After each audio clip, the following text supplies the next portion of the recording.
안녕하십니까. 저는 부산대학교 치의학전문대학 치과보존학교실에 근무하고 있는 박정길 교수입니다. 오늘 제가 여러 선생님과 함께 나누어 볼 주제는 시린이 어떻게 접근해야 하나입니다. 먼저 오늘의 내용은 덴틴 하이퍼센시티비티의 개괄적인 내용을 살펴보고, 그리고 치료 계획, 그리고 시중에 많이 시판되고 있는 디센시타이저 종류를 비교해 보고자 합니다.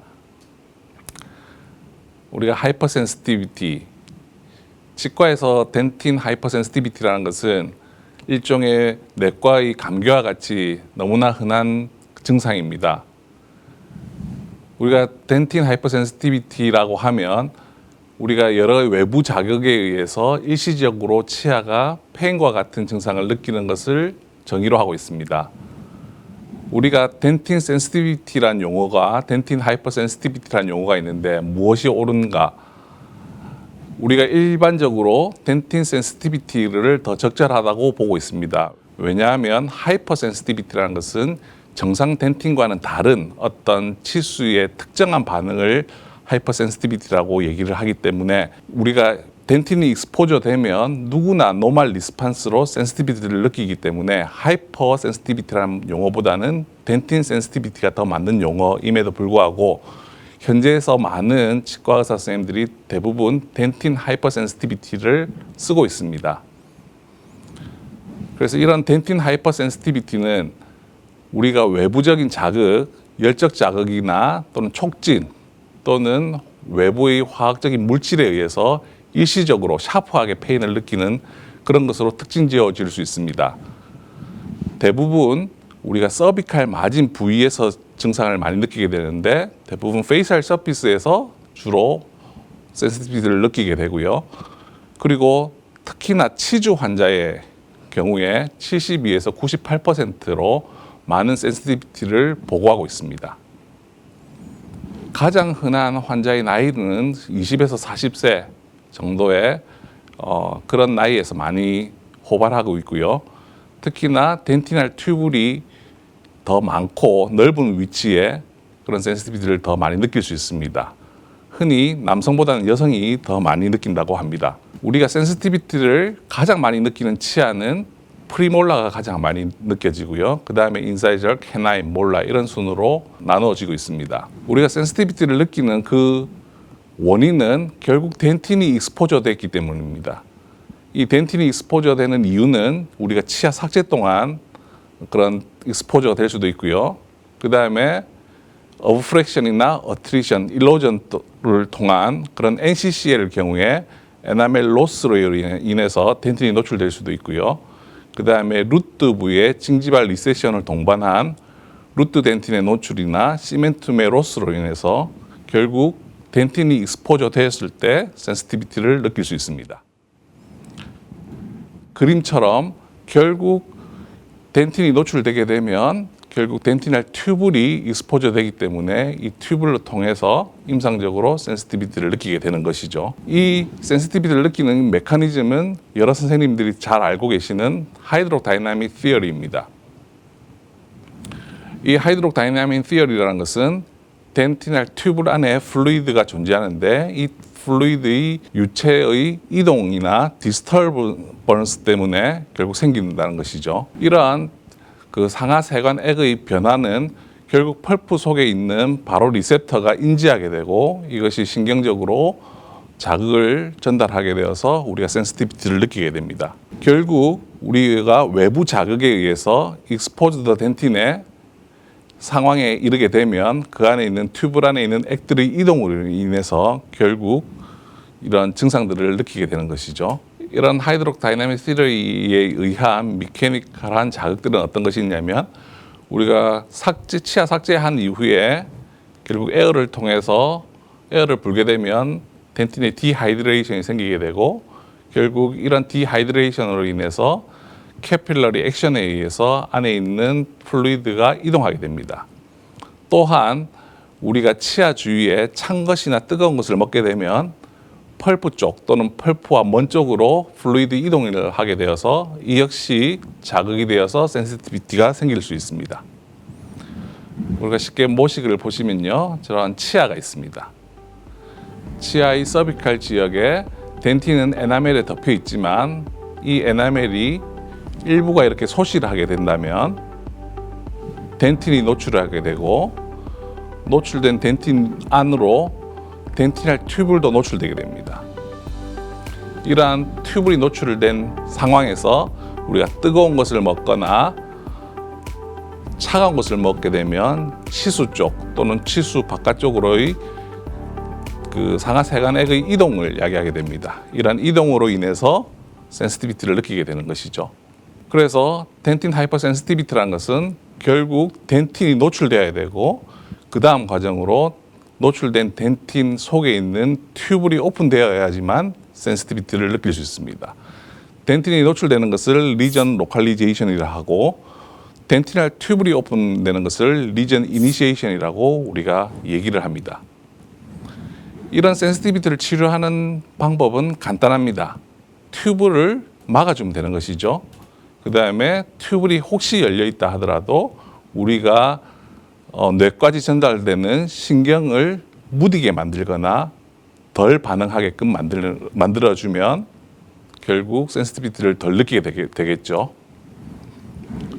우리가 치료의 순서에 있어서 첫 번째로 해야 되는 것은 가장 덜 인베이시브한, 즉 투스페이스트나 플로라이드 또는 칼슘 포스페이트 이온들을 공급함으로 인해서 치아를 강화시키는 방법으로 센시티비티를 줄일 수 있고요. 이것들이 실패하게 되면 좀 더 침습적인 치료인 수복 치료까지 이르게 됩니다. 먼저 덴틴 센시티비티를 치료하는 케미컬 에이전트에 대해서 살펴보도록 하겠습니다. 먼저 nerve inactivator입니다. 우리 여러 선생님들이 잘 알다시피 포타슘 니트레이트가 이런 nerve의 신경 전달을 차단시키는 약으로 알고 있습니다. 포타슘 니트레이트는 결국 포타슘 이온이 우리 재분극을 통해서 치아의 신경까지, 신경에서부터 뇌까지 이러한 센시티비티를 전달하는 역할을 하는 이온입니다. 이런 포타슘 니트레이트의 포타슘 이온으로 인해서 결국 우리는 뇌에서 센시티비티를 느끼는 것이죠. 그런데 외부적으로 이런 포타슘 니트레이트의 포타슘 이온들을 도포함으로 인해서 결국 우리 세포 내에서 포타슘이 릴리즈 되는 것을 차단시킴으로 인해서 우리 뇌에서 센시티비티를 덜 느끼게 만드는 것입니다. 일반적으로 가장 많이 알고 있는 이러한 제품이 들어가 있는 것이 센소다인 치약이죠. 센소다인 치약에는 약 5%의 포타슘 니트레이트 성분이 들어가 있습니다. 또 다른 센시티비티를 감소시키는 그런 약재로서 케미컬한 약재로서 플로라이드나 또는 칼슘 포스페이트, 그 다음에 옥살레이트 같은 것들을 예로 들 수 있습니다. 먼저 플로라이드입니다. 플로라이드는 여러 선생님들이 잘 아시다시피 치아를 리미네랄리제이션 시키는 역할이 있습니다. 결국 하이드록시 아파타이트를 플로로 아파타이트로 만들어주는 것이죠. 그럼으로 인해서 치아가 산성에 강한 그런 성분들로 변하게 됩니다. 결국 우리가 치아의 디미네랄리제이션, 즉 산에 의해서 치아의 무기질이 탈해되어서 덴티널 튜블이 오픈되는 것을 막아주는 역할을 할 뿐더러 또한 박테리얼 액티비티를 감소시키는 역할을 할 수 있습니다. 따라서 플로라이드를 오랫동안 적용하게 되면 치아가 강화되어서 센시티비티를 줄일 수 있는 것이죠. 그런데 이러한 플로라이드로 치아에 도포하는 것은 쉽게 접근하고 아주 간략한 치료이지만 단점은 아주 숏텀한 에피션시를 가지고 여러 번 계속적으로 발라줘야 된다는 것이죠. 다음으로 볼 것은 옥살레이트입니다. 옥살레이트라는 것은 덴티널 튜블 입구에 크리스탈을 만들어서, 즉 솔트를 만들어서 튜브를 막아주는 그런 역할을 하는 재료입니다. 옥살겔이나 슈퍼실, MS 코트 같은 것들이 옥살레이트로 만들어진 디센스타이저이죠. 이런 튜블 안에, 튜블 입구에 솔트를 만드는 그런 것으로의 장점은 뭐냐면 쉽게 치료할 수는 있지만 이 역시 쇼텀 에피션시를 가지고 계속적으로 도포를 해줘야지 된다는 그런 단점이 있습니다. 다음으로 생각해 볼 것은 칼슘 포스페이트입니다. 칼슘 포스페이트라는 것은 결국 치아의 무기질 성분인 하이드록시 아파타이트를 구성하는 그런 성분이죠. 이러한 칼슘과 포스페이트를 구강 밖에서 아주 많은 양을 공급하게 되면 결국 치아는 리미네랄리제이션에 더 유리하게 되고 또는 튜블이 열려 있는 그 부위도 리미네랄리제이션 되어서 디센스타이즈 효과를 보는 것입니다. 그래서 많은 사람들이 칼슘과 포스페이트를 과공급하기 위해서 치아에 공급하기 위해서 여러 제품들이 나왔는데 주로 CPP, ACP라는 그런 용어를 많이 사용하고 있죠. 카제인 포스포펩타이드를 매개체로 한 아몰포러스 칼슘 포스페이트를 치아에 공급하여서 결국 치아를 강화시켜서 디센스타이즈 효과를 보고자 하는 것입니다. 대표적인 상품이 저도 많이 사용하고 있는 투스무스입니다. 또 다른 3M에서는 크림프로 투스크림이라는 이름으로 마치 치약을 바르듯이 치아에 발라서 칼슘과 포스페이트를 제공하는 그런 제품이 있죠. 여기도 역시 트리칼슘 포스페이트라는 용어를 쓰지만 결국 칼슘과 포스페이트를 치아에 아주 과도하게 공급하여서 결국 치아를 강화시켜서 디센스타이즈 효과를 보고자 하는 함입니다. 다음으로 케미컬 에이전트 중에 조금 다른 방식으로 디센스타이즈 하는 방법이 프로테인을 침착시키는 겁니다. 대표적인 것이 글루타알데하이드죠. 글루타알데하이드가 들어가 있는 대표적인 상품이 여러 선생님들이 너무나 잘 아시는 글루마입니다. 결국 글루마는 튜블 내에 있는 상하세간 액과 이 용액이 만나게 되면 상하세간 내에서 플라즈마 프로테인을 침착하게 되고 이것이 인트라덴티날 실링을 야기해서 센시티비티를 줄인다는 것이죠.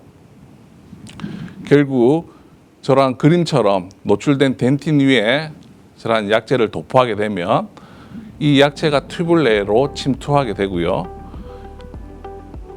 침투한 약재가 상하세관 액과 만나서 프로테인이 침착하게 됩니다. 프로테인이 침착하게 되면 우리가 외부의 이런 자극이 왔을 때 상하세관 액의 움직임이 무뎌집니다. 그러므로 인해서 센시티비티가 줄어들게 되는 것이죠. 결국 이 쌤 사진으로 보시다시피 상하세관 내에 저런 프로테인이 격벽으로 막고 있어서 튜브 안의 액의 이동을 제한시킵니다. 그 다음으로 이제 센시티비티를 줄이는 방법이 마지막이 피지컬한 에이전트, 즉 오픈된 그런 익스포저된 덴틴에 수복적으로 해결하는 것이죠. 레진이나 본딩이나 바니시나 글래스 아이노머 이런 것으로 튜블 밖을 덮어주는 것입니다. 미케니컬하게 브로킹하는 방법이죠. 결국 튜블 앞의 그런 입구를 미케니컬하게 막아줘서 센시티비티를 줄이는 방법입니다. 이러한 피지컬한 방법은 매우 효과적입니다. 하지만 단점은 이것은 인베이시브한 트리트먼트죠. 치아를 삭제할 수도 있고 결국 수복적인 치료로 인해서 이런 센시티비티를 줄이는 방법이죠. 네, 이상의 수복하는 방법으로 디센시타이제이션을 시키는 방법 외에 앞서 여러 가지 제품이나 그러한 방법들로 디센시타이징 하는 방법들은 상대적으로 아주 쇼텀한 에피커시를 가지고 그리고 계속적으로 도포해야 된다는 그런 단점을 가지고 있습니다. 만약에 이전에 있는 그러한 제품들이나 방법처럼 쉽게 접근할 수 있고 수복 치료처럼 그렇게 인베이시브하지 않고 오랫동안 효과를 가지면서 치아 도포는 한두 번만 함으로 인해서 센시티비티를 줄일 수 있는 방법이 있으면 좋겠다고 생각이 됩니다. 이러한 컨셉으로 새로운 제품이 필요했습니다. 즉 디센시타이제이션을 효과적으로 그리고 오랫동안 유지할 수 있는 그러한 역할을 할 뿐더러 아울러 리미네레이션도 함께 할 수 있는 그런 새로운 제품이 필요한 시기입니다. 결국 새로 개발한 그러한 제품은 치료 즉시, 즉 도포 즉시에 디센시타이즈 효과를 낼 뿐더러 그것이 다른 제품들과 가지지 않는 긴 롱텀한 이펙트를 가질 수 있는 그러한 뉴 머티리얼이 있기를 오랫동안 생각을 해왔습니다. 현재 시판하고 있는 디센시타이즈 종류는 이 표처럼 여러 종류들이 있습니다. 바니시 스타일의 겔 타입, 솔루션 타입, 그리고 크림 타입, 이러한 여러 가지 디센시타이저들이 지금 시중에 판매되고 있고 여러 선생님들이 아마 쓰시고 계실 겁니다. 이러한 다양한 그런 디센시타이저 중에 치과의사가 사용하는 제품들은 표와 같이 이러한 제품들을 치과의사들이 치과에서 사용하고 있습니다. 그 중에 제가 첫 번째 제품을 실험을 한번 해봐서 다른 제품들과 한번 비교를 해본 적이 있습니다. 먼저 이러한 치과의사들이 사용하는 제품 중에 크림프로 XT나 캐비티 실드, MI 바니시, 투스코트를 비교를 해봤는데요. 이러한 바니시들은 중성을 가지는 것이 좋습니다. 그 중에 한 제품은 중성이 아닌 제품도 있었고요. 그 다음에 이런 제품들은 대부분 불소를 함유하고 있는데 불소가 1.75%에서 5%까지 이렇게 다양하게 나타나고 있었습니다. 아무래도 불소가 더 많은 것이 더 유용할 수 있다고 생각을 할 수 있겠죠. 그런데 불소를 잘 보시면 불소는 우리가 불소 도포제로서 불소의 방출이 있고요. 그 다음에 디센시타이저로서의 불소의 방출이 있습니다. 불소 도포제로서는 저농도로 장기간 방출하는 것이 유리하고요. 우리가 디센시타이저로 사용하는 불소의 릴리즈는 고농도로 단기간에 방출하는 것이 유리합니다. 그래서 대부분 디센시타이저로 사용하는 그런 제품들은 불소를 단기간에 방출하도록 고안되어 있습니다. 그래서 보통 3일 안에 대부분 방출하는 것이 유리하다고 얘기를 하고 있죠. 그래서 앞선 그런 제품들을 비교를 해보니까 투스코트하고 MI 바니시가 결국 3일 안에 100% 방출을 하고 있었고요. 나머지 제품들은 그렇지 않은 것을 알 수가 있었습니다. 다음으로 포타슘 니트레이트입니다. 앞서 말씀드린 것처럼 포타슘 니트레이트는 지각신경 과민의 신경을 완화시키는 그런 작용을 하고 있습니다. 센소다인에서 많이 포함하고 있죠. 우리가 식약청에서 5%까지의 포타슘 니트레이트를 어떤 제지에 넣는 것을 허가하고 있습니다. 그래서 바니시에도 만약에 이런 포타슘 니트레이트가 들어가 있으면 결국 이런 효과들을 같이 누릴 수가 있겠죠. 그런데 포타슘 니트레이트가 들어가 있는 제품은 한 가지 제품, 투스코트였습니다. 나머지 제품들은 포타슘 니트레이트가 들어가 있지는 않았습니다. 그 다음으로 우리가 바니시를 도포한 이후에 오랫동안 유지하는 것이 중요합니다. 그래서 여러 제품을 가지고 코팅의 유지능을 살펴보기로 했습니다. 그 살펴보는 방법은 우리가 하루에 3번 칫솔질을 한다는 기준으로 약 3달치 3,000여 회를 투스 브러싱 머신에 올려놓고 투스 브러싱을 하는 조건 하에서 이러한 바니시를 도포한 그 이후의 치아의 유지능을 살펴보았습니다. 살펴본 결과 석 달 정도에 해당하는 3,700여 회의 칫솔질 이후에 이러한 바니시의 남아있는 양을 기준으로 비교해 봤을 때 투스코트가 잔존 범위의 80% 이상 남아있는 것을 볼 수가 있었습니다. 다음으로는 덴티넬 튜블 클로징 어빌리티입니다. 즉 상하세관을 얼마만큼 잘 폐쇄하느냐, 이것에 대해서 또 여러 제품하고 비교를 해봤습니다. 일반적으로 상하세관 폐쇄능을 실험할 때는 상하세관을 노출하고 어떤 제품을 도포한 이후에 쌤으로 통해서 상하세관이 얼마만큼 닫혀 있다 이런 것을 보기도 하지만 실제 우리 환자 구강의 임상에서는 상하세관의 안에 튜블 안에 있는 액이 가만히 있는 것이 아닙니다. 어떤 압력하에서 펄프 안에 있는 압력하에서 상하세관의 플루이드가 바깥으로 계속 압력을 가지고 있는 것이죠. 그래서 우리가 이러한 것을 재현하기 위해서 펄미어빌 테스트기를 통해서 일정한 압력하에 상하세간에 물을 투과한 이후에 바니쉬를 도포하고 얼마만큼 폐쇄가 유지되는지를 살펴보았습니다. 결국 덴틴 디스크의 상하세간을 노출하고 코팅을 한 이후에 또한 브러싱을 3개월에 해당하는 브러싱을 한 이후에 수압이 약 100mHg의 수압으로 10분 동안 수압을 준 상태에서 튜블이 얼마만큼 닫혀 있는지를 평가를 해봤습니다. 이 결과 덴틴 펄미어블 테스트의 결과 클로징 어빌리티의 결과는 크림프로 XT와 투스코트가 아주 상하세간 폐쇄율이 좋았습니다. 그 다음에 임상적으로 이러한 약재를 도포하고 나서 임상적인 편의성에 대해서 살펴보았습니다. 편의성은 환자가 불편감을 최소화하기 위함입니다. 환자가 불편감을 호소하는 것은 바니쉬를 도포하고 나서 일정한 시간, 즉 세팅이 된 이후에 끈적거림이 계속 남아있는 것입니다. 그래서 우리가 이러한 치아에다가 이러한 바니쉬를 도포한 이후에 그 수중 환경 하에서 얼마만큼 끈적임, 즉 점착성이 있는지를 살펴보았습니다. 이러한 스티키니스를 살펴본 결과 캐비티 실디는 여전히 점착성이 남아 있었고요. 투스코트나 MI 바니쉬는 점착성이 없었습니다. 다음으로 세팅 타임입니다. 우리가 바니쉬를 도포한 이후에 일정한 시간이 지나면 경화가 되어서 코팅이 유지가 되어야 됩니다. 우리가 5분 안에 경화가 되는 것을 가장 중요시 여기는데 그것을 측정하기 위해서 코팅한 이후에 30초, 1분, 3분, 5분, 10분, 20분 단위로 그림에 있는 스탬프를 바니쉬 위에 찍어봄으로 인해서 빗살 무늬가 나타나지 않는 시간을 경화 시간으로 하여 측정을 해보았습니다. 결과적으로 3분 안에 경화되는 것은 투스코트였습니다. 다음으로 이러한 바니쉬를 도포한 이후에 착색이 되면 심미적인 문제를 일으킬 수 있습니다.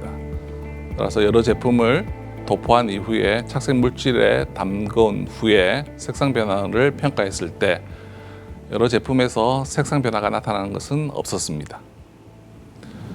다음으로 구강 점막 자극성 평가를 또 해봤습니다. 세포 독성과 구강 점막에 어떤 자극이 있는지를 햄스터 구강 점막 자극 테스트를 해본 결과 여러 제품에서 역시 마찬가지로 점막에 자극이 있는 제품들은 없었습니다. 요약해서 말씀드리면 투스코트의 효능과 효과가 다른 기존의 제품에 비해서 가장 좋은 결과를 저는 볼 수 있었습니다. 빠른 시간의 경화와 그리고 무엇보다도 오랫동안 유지되는 코팅력이 가장 유리한 것을 볼 수가 있었습니다. 또한 튜블의 폐쇄능에 있어서도 월등히 나은 효과를 볼 수가 있었고요. 그리고 다른 제품에서는 포함하고 있지 않는 포타슘 니트레이트를 포함해서 이로 인한 또 부가적인 디센스타이즈 효과도 볼 수 있을 것 같습니다. 제가 이 제품에 대해서 관심을 가지고 또 다른 실험을 해본 적이 있습니다. 그것이 최근에 투고가 되어서 퍼블리시가 되었고요. 제가 비교한 제품은 투스코트와 슈퍼실, 그루마 등을 가지고 덴티날 튜브의 어느 정도 효과적으로 폐쇄가 되는지를 보았습니다. 즉 펄미어블 테스트를 통해서 얼마만큼 덴틴의 투과성이 감소되는지를 보았는데요. 스테이지 1은 도포한 직후고 스테이지 2는 도포한 이후에 콜라에다가 침전을 시켜봤고요. 스테이지 3는 도포한 이후에 또 브러싱을 통해서 즉 미케니컬하게 자극을 주어서 그러한 얼마만큼 튜브의 안에서 폐쇄가 유지되는지를 살펴보았는데요. 즉 케미컬하고 미케니컬한 자극을 주었을 때 스테이지 1, 2, 3 모두에서 투스코트가 가장 좋은 결과를 보일 수가 있었습니다.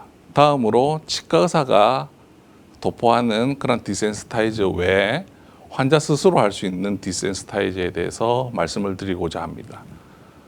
우리가 셀프 어플라이드 프로덕트로서는 유효성도 중요하지만 안정성도 중요하고요. 그리고 편의성도 중요합니다. 네, 앞서 보여드렸던 이런 많은 종류의 디센스타이저들 중에 가정과 치과 어디에서나 스스로 할 수 있는 그런 젤 타입 크림 젤 같은 것은 아래에 있는 저런 네모 박스 안에 있는 그런 제품들이 될 수 있습니다. 유화도 사용 가능하고 효과도 입증되고 지금 가장 많이 사용되고 있는 제품은 GC사의 투스무스인 것 같습니다. 네, 투스무스와 유사한 국내 제품이 있는데요. 시리니에가 있습니다. 이 시리니에는 치아 우식 예방할 뿐만 아니라 지각 과민 억제 효과도 있습니다. 치아 재광화 기능은 결국 탈회된 치아에 칼슘과 인을 공급해서 치아 우식을 예방하는 그런 기능과 에나멜을 재광화하는 기능이 있고요. 또한 상하세간을 막아서 시린이 통증을 완화시키는 역할도 있을 뿐더러 다른 제품 투스무스에서는 가지고 있지 않는 포타슘 니트레이트도 포함하고 있습니다. 그래서 두 가지를 비교해 보면 CPP, ACP는 비슷한 용량으로 들어가 있고요. 불소가 조금 더 시리니에가 많습니다. 다음으로 지각 과민 억제 물질인 말씀드린 포타슘 니트레이트를 5% 함유하고 있습니다. 강의를 정리하면서 이제 센시티비티를 가진 환자가 내원했을 때 스스로 할 수 있는 셀프 어플라이드 프로덕트와 치과에서 할 수 있는 프로페셔널 유저의 제품으로 구분하셔서 처방하시는 것이 좋을 것 같고요. 환자가 마일드한 센시티비티를 가지거나 또는 캐리어스 예방의 목적을 가진다면 셀프 어플라이드 프로덕트인 시리니에 같은 제품으로 처방하시는 것이 좋을 것 같습니다. 그리고 환자가 아주 모더레이트 하거나 하이 인텐시티 센시티비티를 가진 환자에서는 치과 의사 선생님의 주도하에 투스코트와 같은 바니시 제품으로 도포하는 것이 좋을 것 같습니다. 네, 여기까지 제 강의를 마치도록 하겠습니다.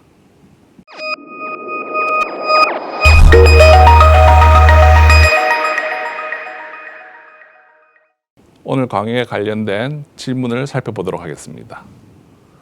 첫 번째, 서비칼 리전과 관련된 시린 증상 중 언제 디센시타이저를 적용하고 언제 수복 치료를 해야 하나요? 치경부 병소의 초기에는 시린 증상과 연관이 많이 되어 있습니다. 치경부에 징지발 리세션을 동반한 에나멜과 덴틴의 소실로 인해서 상하세간이 노출되는 경우가 많기 때문입니다. 치경부 병소의 깊이가 1mm 이상이 되는 경우에는 수복 치료로 접근하시는 것이 좋을 것 같고 1mm 이하인 경우에 시린 증상이 있는 경우에 한해서 디센시타이저나 리미네랄리제이션 에이전트의 도움을 받아서 증상을 완화시키는 것이 좋을 것 같습니다. 두 번째 질문입니다. 구치부 레진 수복 후 없던 시린 증상이 생기는 경우는 어떻게 해야 하나요? 네, 이 경우는 일반적인 지각 과민증과 다른 경우입니다. 구치부 레진 수복한 이후에 시린 증상과 함께 씹을 때 불편감이 생기는 경우가 있습니다. 이런 경우는 두 가지로 구분해야 합니다. 첫 번째, 시린 증상만 있는 경우에는 치아 삭제 시에 일시적인 상하세간 노출에 의해서 시린 증상이 유발될 수 있기 때문에 일단 좀 더 시간을 가지고 관찰해 보시는 것이 좋을 것 같습니다. 두 번째, 시린 증상뿐만 아니라 씹을 때 불편감이 생기는 경우가 있습니다. 이것은 접착 수복 과정 중에 수복물 하부 와동 내면의 한 부분이 디본딩 되거나 갭이 생겨서 씹을 때마다 시린 듯한 불편감이 생길 수 있습니다. 이런 경우에는 기존 수복물을 제거하고 다시 수복해야 합니다. 세 번째, 지각 과민증과 감별해야 할 것은 무엇이 있을까요? 네, 순수한 상아질 지각 과민증이 아닌 경우는 크랙투스 신드롬이라든지 치아가 치핑되어 있다든지 덴탈 캐리어스, 징지발 인플라메이션, 수복물의 파절, 마지날 리키지, 더 나아가 펄파이티스 등이 있을 수 있습니다. 따라서 이런 경우는 임상 검사를 통해서 지각 과민 치료가 아닌 해당 병변에 맞는 치료를 수행해야 합니다. 네, 경청해 주셔서 감사합니다.